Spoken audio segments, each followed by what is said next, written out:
All right, I've got the entire setup on a battery pack because it was easier to test the distance when I could move it. That's just power going in.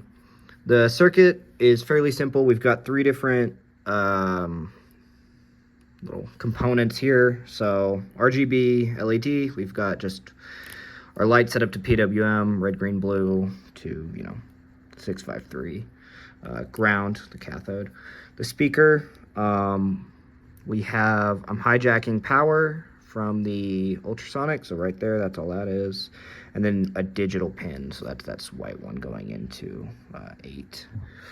As for the distance, the Ultrasonic, we've got our ground, that's black here, that's going to ground. We've got our echo and trig pins, yellow and orange, going to their PWM and digital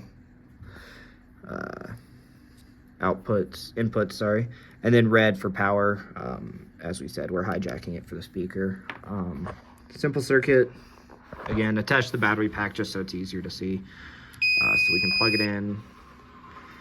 And it's 7 centimeters, and then 15 centimeters is our kind of line. So we're past 15 right now. As we get closer to the wall, you can see we hit 15 centimeters, it goes yellow, and then as we get closer, it'll start buzzing.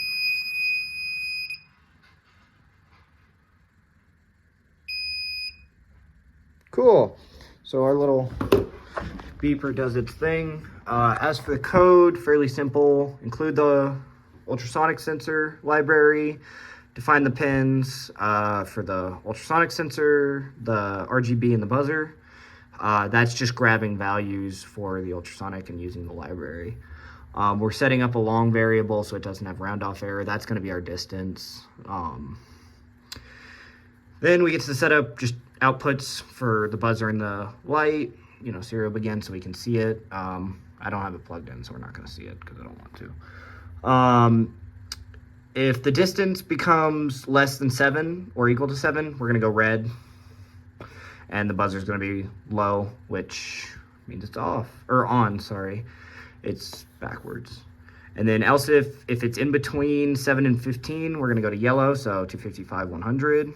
And then it's still going to be, we're going to turn the buzzer off, so it's not that close. And then else if it's, greater than or equal to 16, that's the wrong number. We're just going to set it to green, and then the buzzer's going to stay off. We have this delay in here. It just makes everything run a little bit smoother. That's the entire code. So it just does distance.